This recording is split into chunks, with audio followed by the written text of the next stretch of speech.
So perhaps unwittingly, the EFF under Julius Malema's leadership wants to take the people of Zimbabwe back to the era of oppression.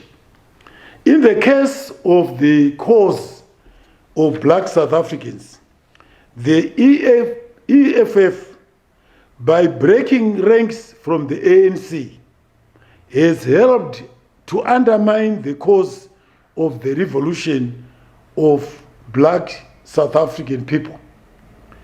And I want to say this to Mr. Julius Malema. Making inflammatory speeches and donning red worksuits and berets do not make a revolution. A true revolutionary, which by the way you are not, first and foremost would acquaint himself with the concrete situation he is facing and would plot step by step the tactics and strategies on how he can attain his revolutionary goal.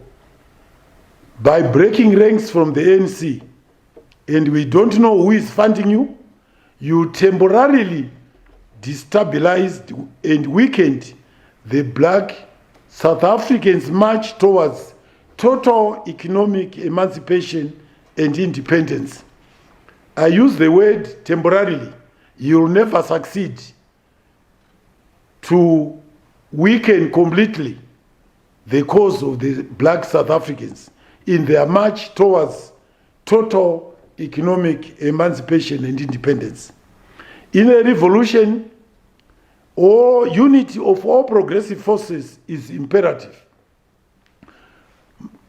Mr. Malema, you chose the path of disunity.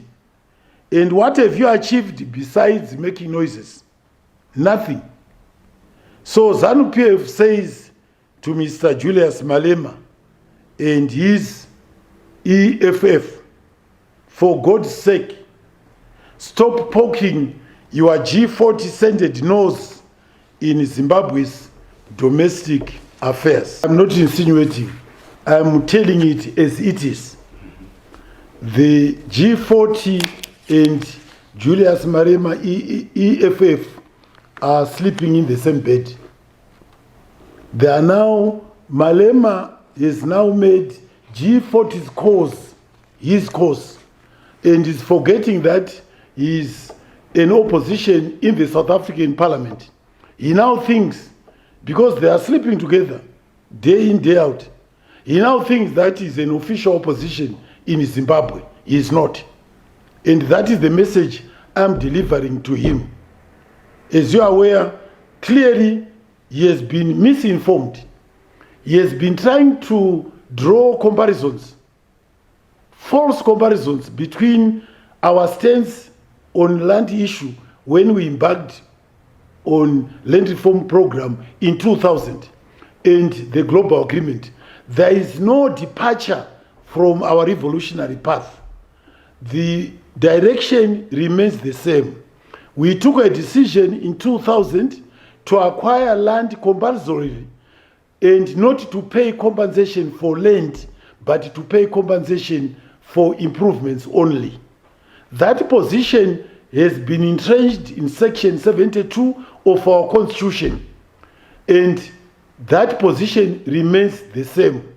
When the position was entrenched in our Constitution in 2013, our leader then was President Mugabe.